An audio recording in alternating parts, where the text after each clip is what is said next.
This channel does not promote any violent, harmful, or illegal activities. All content provided by this channel is meant for an educational purpose only.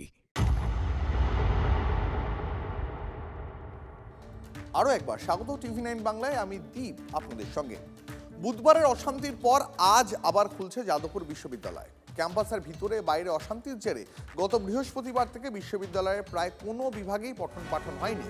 শনি রবিবার ছুটি থাকার পর আজ খুলছে বিশ্ববিদ্যালয়। বহিরাগতদের তাণ্ডবের 4 দিন পরেও এখনও গ্রেফতারি শূন্য। এর মধ্যেই যাদবপুরের সমস্যা সমাধানে আজ বৈঠক ডেকেছে বিশ্ববিদ্যালয় কর্তৃপক্ষ। সমস্ত স্টেক হোল্ডারদের বৈঠকে ডাকা হয়েছে। পাশাপাশি আজ আলাদা করে বৈঠকে ছাত্র কল্যাণ সমিতিও। যাদবপুর কাণ্ডে এবিভিপির ভূমিকায় প্রশ্ন তুলে আজ পথে নামছে বাম ছাত্র সংগঠনগুলো। শিয়ালদা থেকে কল স্ট্রিট পর্যন্ত মিছিল করবে বামেরা। আজ বিকেলে প্রতিবাদ মিছিলে ডাক দিয়েছে আরএসএস প্রভাবিত একাধিক সংগঠনও। যাদবপুর বিশ্ববিদ্যালয় থেকে এই মুহূর্তে আমার সহকর্মী সুমন মহাপাত্র আমাদের সঙ্গে রয়েছেন। সুমন, আজ বেশ কয়েকটা দিন পর আবার বিশ্ববিদ্যালয় খুলছে, কিন্তু আজকেও বিশ্ববিদ্যালয়ের ভিতরে বৈঠক রয়েছে, বাইরেও একাধিক ছাত্র সংগঠনের মিছিল রয়েছে। সব মিলিয়ে পরিস্থিতি কি আজও অশান্ত হওয়ার সম্ভাবনা রয়েছে? দেখো, প্রথমত যাদবপুর বিশ্ববিদ্যালয়ে বহিরাগতদের তাণ্ডবের ঘটনা ঘটেছিল 19 তারিখ রাতে। আজকে এতগুলো দিন কেটে গেছে, তারপরেও কিন্তু পুলিশের তরফ থেকে গ্রেপ্তারির সংখ্যা শূন্য। এই ক্ষোভ নিয়ে যাদবপুর বিশ্ববিদ্যালয়ের ঘটনাকে কেন্দ্র করে বামপন্থী ছাত্র সংগঠন তারা কিন্তু শিয়ালদা থেকে কলেজ স্ট্রিট পর্যন্ত আজকে মিছিল করছে। অন্যদিকে আজকে যাদবপুর বিশ্ববিদ্যালয়ে অল স্টেক হোল্ডার মিটিং রয়েছে, এবং অল স্টেক হোল্ডার মিটিং মানেই তুমি জানো যে সেখানে একের পর এক সংগঠন আসবে, তারা তাদের দাবি দাওয়া নিয়ে সরব হবে। অর্থাৎ কিছুক্ষণের মধ্যে অরবিন্দ ভবন চত্বর, যেখানে আমি দাঁড়িয়ে আছি, সেটা কিন্তু কার্যত ছাত্রদের দখলে চলে যাবে। এছাড়া আজকে স্টুডেন্ট ওয়েলফেয়ার বোর্ডেরও মিটিং রয়েছে, কারণ তুমি জানো হোস্টেলের গেট ঝাঁকানোর ছবি আমরা দেখিয়েছি, সেই ঘটনা ঘটেছে। এবং আজকে যাদবপুর বিশ্ববিদ্যালয়ে যে তদন্ত কমিটি, সেই তদন্ত কমিটি ইতিমধ্যে শুরুতেই হোঁচট খেয়ে পড়ে আছে। তাকে যাতে রিকনস্ট্রাক্ট করা যায় তার জন্য কিন্তু vice chancellor, registrar, pro vice চ্যান্সেলররা বৈঠকে বসতে পারেন। এবং পুলিশের তরফ থেকে বললাম গ্রেপ্তারি শূন্য। ইতিমধ্যেই কিন্তু সিসিটিভি কালেক্ট করার একটা বিষয় রয়েছে বিশ্ববিদ্যালয় কর্তৃপক্ষের কাছ থেকে, ফলে পুলিশও কিন্তু আজকে যাদবপুরের ভাইস চ্যান্সেলরের সাথে যোগাযোগ করতে পারে। সব নিয়ে আজকে খবরের কেন্দ্রে থাকবে যাদবপুর সরগরম থাকবে। দীপ, ধন্যবাদ সুমন।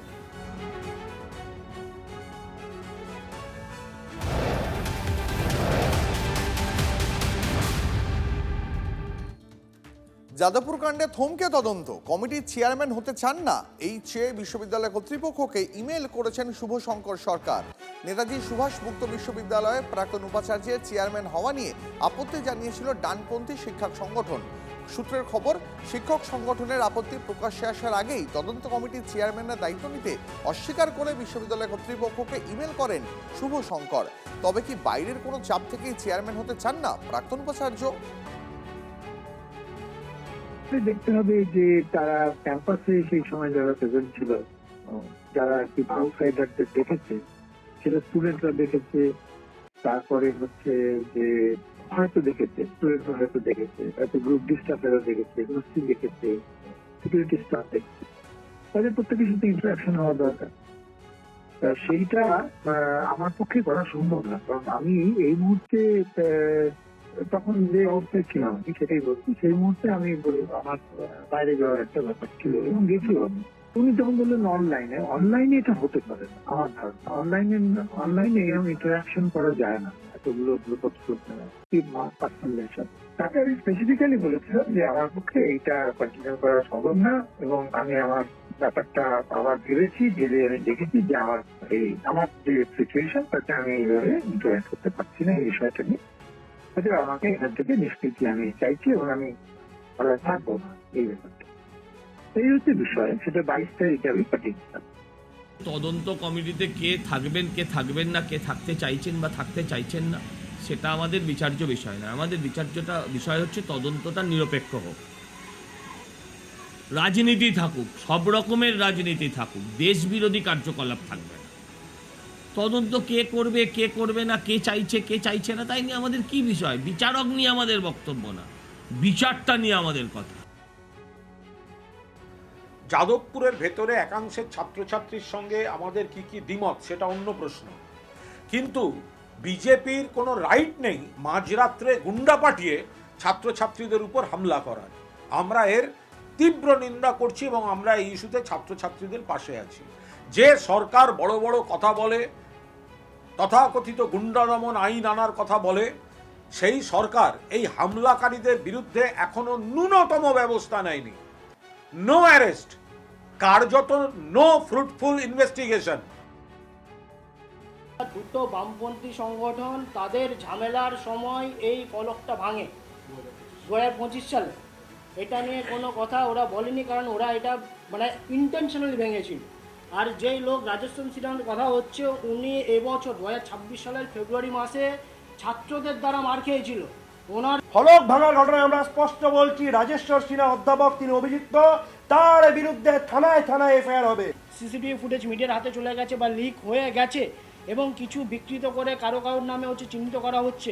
এই টোটাল ব্যাপারটার জন্য আমরা ল অ্যান্ড অর্ডার মেনটেন করতে না পারার জন্য রেজিস্ট্রারের পদত্যাগ দাবি করছি ইমিডিয়েট বেসিসে। যে শতরূপ ঘোষ যাদবপুর ইউনিভার্সিটির কোনোদিন চৌকাট পেরোয়নি পড়াশোনার জন্য, সে আমাদের প্রেসিডেন্ট নিখিল দাস, যে সিভিল ইঞ্জিনিয়ারিংয়ে বিটেক এমটেক যাদবপুর বিশ্ববিদ্যালয় থেকে এখন পিএইচডি করছে, তার বিরুদ্ধে কোন শিক্ষার পরিমাপকাঠিতে দাঁড়িয়ে এই ধরনের অসভ্য মন্তব্য প্রকাশ করতে পারে এক?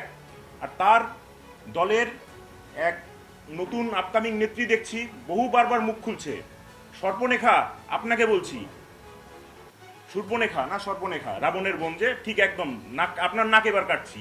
আপনি ফিলোসফি ডিপার্টমেন্টে ইউজি করেছেন, পিজি করেছেন, সেই ডিপার্টমেন্টে নেট সেট কিচ্ছু পাননি। আপনি বালিগঞ্জের ক্যান্ডিডেট ছিলেন এমএলএতে সিপিআইএম এর, আপনার নাম নেব না আমি, আপনাকে আমি প্রাসঙ্গিকতা দেবো না, লোকজন খুঁজে বের করবে আপনাকে।